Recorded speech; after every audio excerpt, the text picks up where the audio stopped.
Que a bênção do Senhor esteja sobre nós nesse dia, nessa manhã, para você que está assistindo agora, ou para você que vai assistir e acompanhar à noite. Nesse período nós ficamos isentos da linha do tempo. No horário que você clicar e assistir, você vai cultuar a Deus, ouvir a palavra de Deus. Este é o seu culto a Deus, esse é o seu trabalho de adoração ao Senhor. E eu quero convidá-lo a abrir a sua Bíblia, se você tem aí a sua Bíblia ou se você a tem no celular, de qualquer forma, abra a sua Bíblia em João capítulo 5, nós vamos ler do versículo 1 indo até o 9, João capítulo 5, Evangelho de João, e eu quero falar sobre a celebração da esperança em tempos de desespero. Diz assim a palavra do Senhor neste episódio: passadas estas coisas, havia uma festa dos judeus e Jesus subiu para Jerusalém. Ora, existe ali junto à porta das ovelhas um tanque chamado em hebraico Betesda, o qual tem 5 pavilhões. Betesda na língua hebraica quer dizer casa de misericórdia. Tem muito a ver com aquilo que acontece neste texto. Versículo 3, nesses dias jazia uma multidão de enfermos, cegos, coxos, paralíticos, esperando que se movesse a água, porquanto um anjo descia em certo tempo agitando-a, e o primeiro que entrava no tanque, uma vez agitada a água, sarava de qualquer doença que tivesse. Estava ali um homem enfermo, havia 38 anos, guarde isto, há 38 anos. Jesus, vendo-o deitado e sabendo que estava assim há muito tempo, perguntou-lhe: queres ser curado? Respondeu-lhe o enfermo: Senhor, não tenho ninguém que me ponha no tanque quando a água é agitada, pois enquanto eu vou, desce outro antes de mim. Guarde este fator também. Então lhe disse Jesus: levanta-te, toma o teu leito e anda. Imediatamente o homem se viu curado e, tomando o leito, pôs-se a andar. E aquele dia era sábado. Aqui, neste texto, nós encontramos um paradoxo entre desesperança e esperança. Entre ausência de esperança. O que é o desespero? É um vazio de esperança. E a esperança. O próprio texto diz que o homem jazia há 38 anos, quase 4 décadas ali, coxo, sem poder andar à beira do tanque. E esperava. Ele jazia e ao mesmo tempo esperava. Jazia, a figura clássica da ausência da esperança. E esperava, a figura de quem tem esperança. Nessa narrativa, você acompanhou, o texto é praticamente autoexplicável, mas havia uma tradição, alguns dizem que era uma lenda, outros dizem que era uma tradição, outros dizem que era um fator espiritual de fato, de que um anjo descia, agitava as águas e o primeiro que tocasse naquela água seria curado.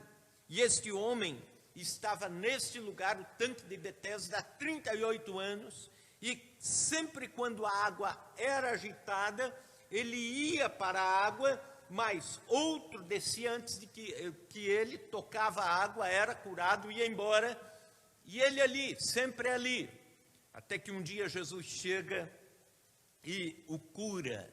Jesus chega e o levanta do seu estado de prostração. Celebração da esperança em tempos de desespero. Esse texto aqui nos traz pelo menos 5 boas definições sobre esperança. Eu quero que você guarde isso. O que é esperança à luz da Bíblia, à luz da palavra de Deus, à luz dos evangelhos? O que é esperança? Em primeiro lugar, primeira definição, esperança é crer que um dia o extraordinário vencerá o ordinário. O que era o ordinário? A ordem do dia. Para aquele homem, a ordem da vida, a ordem do dia era a dor, o coxeamento, a impossibilidade de se movimentar, as pernas murchas, a autoestima zerada, porque ele mesmo diz: eu não tenho quem me ponha no tanque, outro desce antes do que eu. Esta é a ordem do dia. O que é o extraordinário? É aquilo que de repente vem e vence o ordinário, aquilo que transpõe o ordinário, aquilo que transcende o ordinário, aquilo que aparece para derrubar a ordem do dia, a ordem das coisas e implantar aquilo que é diferente, é o extraordinário. Nesse tempo em que estamos vivendo, o que é o ordinário? Você pode enumerar aí. Ordinário é a mídia sensacionalista, mas que se pese o fato, transmitindo sempre um problema volumoso para a sociedade, demais até para as nossas mentes e para as nossas emoções, uma política desarticulada. O que é a ordem do dia?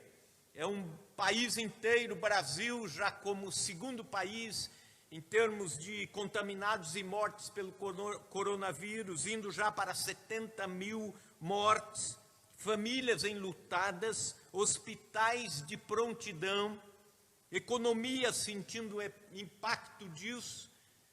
Fora estas coisas, ainda a ameaça dos gafanhotos lá no sul do país. O que é o extraordinário? É aquilo que pode vir a qualquer momento para vencer o ordinário. E quem crê no extraordinário tem esperança. Está esperando que um dia isso possa acontecer. E nós, cristãos, cremos plenamente que o Senhor Jesus, como aqui já oramos, como aqui já cantamos, Ele tem poder para a qualquer momento mover a história. A qualquer momento surgir uma vacina inspirada pelo Senhor, pela ciência, mas com a inteligência de Deus na mente, implantada na mente dos homens. A qualquer momento, de um momento para o outro, pode surgir um remédio para as enfermidades, para a Covid. A qualquer momento, a própria natureza pode ser saturada e, a partir daí, os anticorpos, e a partir daí essa pandemia ir acabando. Deus pode intervir com o extraordinário. Nós não podemos perder a esperança de que o extraordinário pode acontecer. Ontem, orando por um irmão e conversando com ele pelo telefone, um irmão idoso, e ele disse assim: meu pai dizia uma coisa: a enchente sempre passa. E eu guardei esta frase do irmão Aparecido: a enchente sempre passa. É o extraordinário invadindo o ordinário. É o extraordinário dizendo: basta, agora é comigo, agora é a minha vez. Crer que o extraordinário pode acontecer é esperança. Mas também uma segunda definição: ter esperança é crer na manifestação soberana da graça. Nós, os cristãos, nunca esquecemos desta palavra graça. Ela dirige as nossas vidas. Tudo repousa sobre este princípio mais primário da fé cristã. E veja bem, este texto é uma expressão da graça, muito clara, muito evidente. O texto diz que havia ali uma multidão de cegos, coxos, paralíticos, 5 alpendres, isto é, um tanque e 5 andares de arquibancadas, cheio de gente. E eu imagino esta cena pensando em dezenas ou centenas de pessoas ali aguardando a cura no tanque de Betesda. E Jesus passou pelos 5 alpendres, pelas 5 arquibancadas. Ele passou por toda essa multidão, não curou ninguém, e foi até aquele homem e curou aquele homem. E a pergunta que fica é: por que Jesus curou aquele homem? O que de bom esse homem teria para oferecer para Jesus? Que reação boa este homem teria para ele chamar a atenção de Jesus? Nada, absolutamente nada. Ele não sabia quem era Jesus, ele era desinformado, era alguém que estava prestando atenção na água apenas. Estava prestando atenção no tanque de Betesda. E mesmo assim, quando Jesus puxa a conversa com ele, mesmo assim, ele não tem nenhuma fé, ele não tem nenhuma expectativa, e a resposta dele para Jesus é: sim, eu estou aqui esperando, mas sempre quando eu acho que a cura vai vir da água, alguém vem antes do que eu. E ele continua olhando, esperando para a água, quem sabe olhando a água e ouvindo Jesus falar e respondendo sem olhar para Jesus, talvez. Eu imagino esta cena. E Jesus o cura. A graça alcança quem menos esperamos que a graça vá alcançar. Nós não temos explicação para o mistério da graça. E Jesus cura aquele homem e vai embora pelos 5 pavilhões, 5 degraus de doentes, paralíticos, e não cura mais ninguém. E por que curou aquele homem especificamente? É a graça, inexplicavelmente a graça. E o que eu quero dizer para você é que a esperança alimenta a graça. E a graça alimenta a esperança também. Na fé cristã nós não temos atributos divinos separados. E na fé cristã nós não temos elementos da caminhada cristã separados. Uma coisa está ligada à outra. E se você crê na graça de Deus, você tem o coração cheio de esperança em tempos de desespero. Eu não mereço, mas espero. É a graça. Eu não mereço, aliás, nós só temos esperança porque a graça um dia nos foi manifesta. Ter esperança é crer que um dia a graça vai se manifestar sobre a desgraça. Terceira boa definição que esse texto nos traz é que ter esperança é ser candidato à corrida da fé tantas vezes quanto elas aconteçam. Versículo 7, respondeu-lhe o enfermo: Senhor, eu não tenho ninguém que me ponha no tanque quando a água é agitada, pois enquanto eu vou, desce outro antes de mim. Havia 38 anos, quase 40 anos, que esse homem aguardava ganhar uma corrida, se assim podemos comparar. Todo ano ele estava ali, aguardava a água se mover, e quando ele ia, outro ia antes do que ele. Sinceramente, eu já teria desistido. Talvez eu não aguentasse um ano, talvez nem um mês nesta sina, mas este homem aguentou todos os dias, todos os meses, 38 anos. Cada vez que a corrida da água milagrosa acontecia, ele perdia a corrida.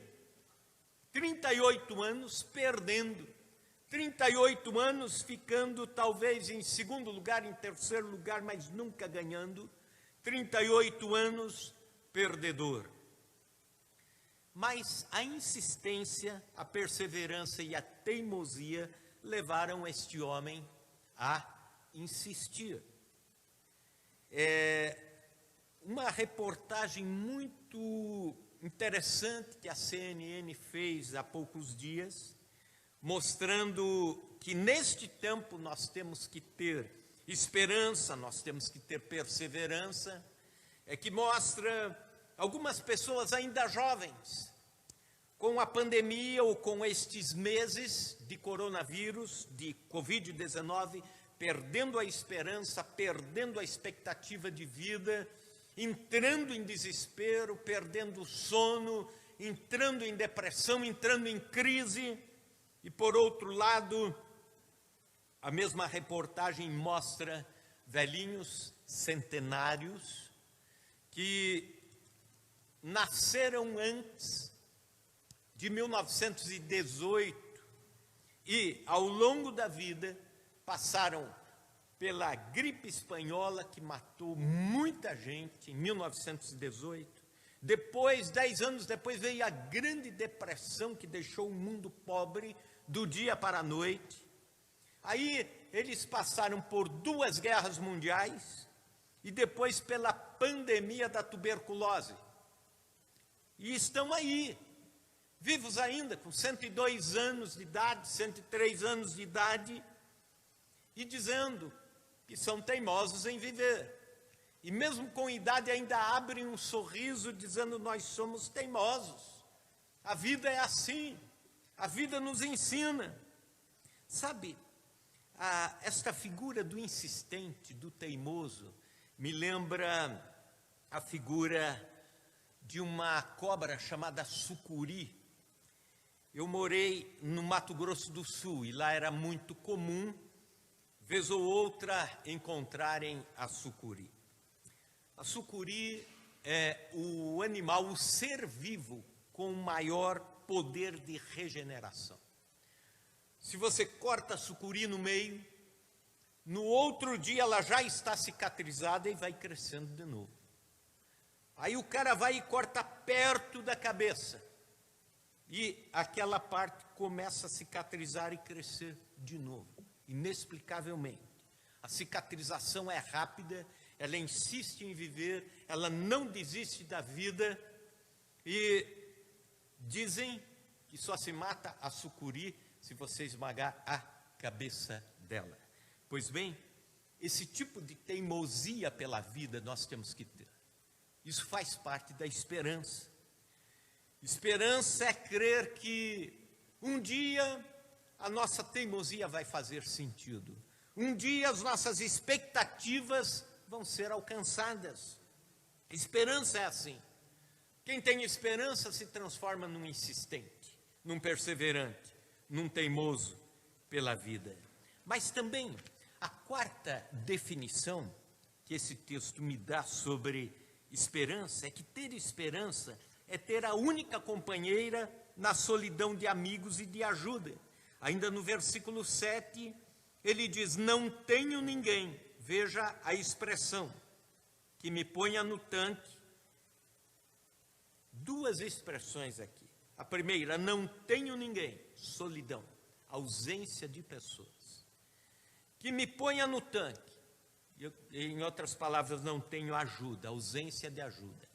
Ausência de pessoas e ausência de ajuda. Você viveria 38 anos sem pessoas e sem ajuda? É quase impossível. Este homem do texto conseguiu. Este homem viveu 38 anos numa situação deplorável, sem pessoas e sem ajuda.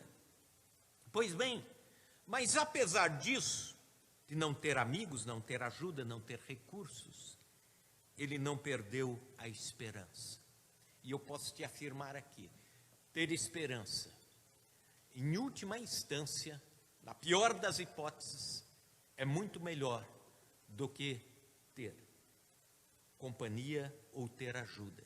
Se você perder ajuda e perder companhias que são valiosas, nós prezamos por relacionamentos, mas se perder, não perca a esperança. Não perca a esperança, ela vale mais do que a ajuda, ela vale mais do que os relacionamentos. Aliás, durante esse tempo de isolamento social, alguns amigos se isolaram demais. Durante esse tempo de isolamento social, algumas pessoas desaparecem da vida das outras. Neste tempo, algumas pessoas passam a olhar para os próprios dilemas e para a forma com que vai lidar com tudo isso, e esquece-se, inclusive, de boas amizades, que poderia mandar uma mensagem, que poderia ligar, que poderia conversar. Mas, apesar disso, não perca as esperanças. Dizem que uma das coisas que precisamos reconstruir após o tempo do isolamento social é muitas das amizades, dos relacionamentos, porque isso abalou também. Aliás, dizem que na China, naquela província onde começou a contaminação do coronavírus, hoje, depois da pandemia, agora que tudo foi embora, o índice de divórcios aumentou muito além do que era a normalidade daquele lugar. E a mesma coisa já se fala de países que superaram, como, por exemplo, a França ou a Espanha, e que dizem a mesma coisa. Os relacionamentos mudam. Alguns mudam para pior, infelizmente. Mas não perca a esperança. Esse homem não perdeu. Quinta definição: ter esperança é crer no poder das coisas que acontecem imediatamente em relação àquelas que já duram por longos anos. Ter esperança é crer mais no poder de um minuto do que nas desgraças de décadas. Veja bem um contraste interessante neste texto, mais uma vez, um paradoxo aqui. Versículo 5, a Bíblia diz: estava enfermo havia 38 anos. E versículo 9, imediatamente o homem se viu curado. Aqui você vê um quadro de quase 4 décadas, e quando se fala da cura, diz imediatamente. 1 minuto resolveu uma vida inteira de sabores daquele homem. 1 minuto reconstruiu a vida de 38 anos sendo destruído. 38 anos de desgraça foram neutralizados num só momento. Existem na nossa vida minutos milagrosos, acredite nisso. Existem insights que podem mudar uma história inteira. Existe uma sorte de vida inteira que pode mudar num momento.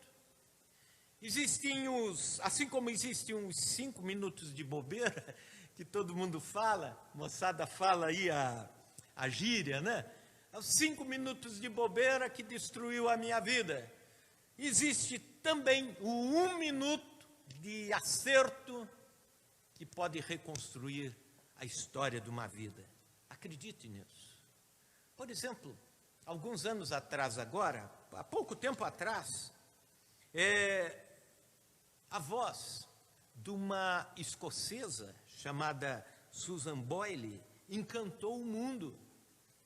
E por que não dizer, ela faz sucesso com a sua voz hoje. Mas quem era essa mulher? 46 anos de infortúnios. Idade de 46 anos, mas aparentando próximo de 60 anos. Uma jovem com problemas emocionais, nunca casou, nunca teve namorado, sem nenhuma beleza interior, com alguns problemas de saúde mental grave, interrompeu os estudos para cuidar da mãe, isolou-se da vida, sem amigos, e ela se inscreveu para um programa de calouros, para cantar uma música. Eu assisti a cena. Os jurados fizeram uma cara. Sabe quando você acha graça, mas não tenta segurar? Sabe quando você faz assim para não rir perto da pessoa, por educação? Agora, no tempo da máscara, está melhor, né? Você ri de máscara, a pessoa não sabe que você riu, né? Mas eles não estavam de máscara. Quando ela se apresentou para cantar, assim, era muito lógico, ela está reprovada já nas primeiras linhas daquilo que ela cantar. E ela se superou de uma forma, numa perfeição, numa apresentação impactante, plausível. Algumas semanas mudaram a sorte de 46 anos. Algumas semanas entre a primeira apresentação e a última, neste programa de calouros, mudou a vida desta mulher e mudou a vida da sua mãe e todos que estavam ao seu redor. Ter esperança é acreditar, é crer que você pode ter esses insights na vida, que você pode ter esses minutos milagrosos da parte de Deus na sua vida para mudar.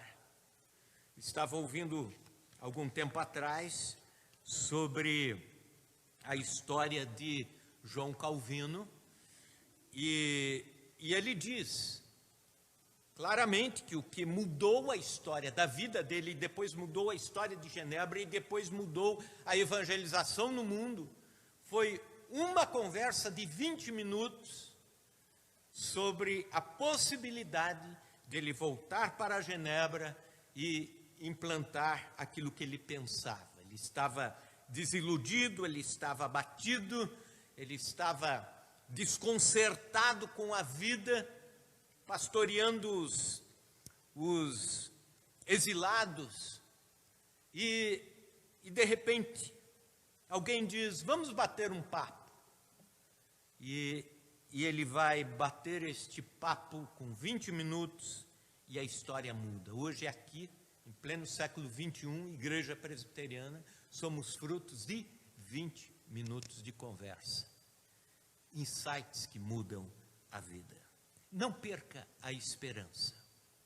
Se este tempo de isolamento social minou algumas áreas da sua vida, que não mine a esperança. Mantenha a esperança. Vamos orar por isso? Senhor Deus, nós queremos ter o coração cheio de esperança.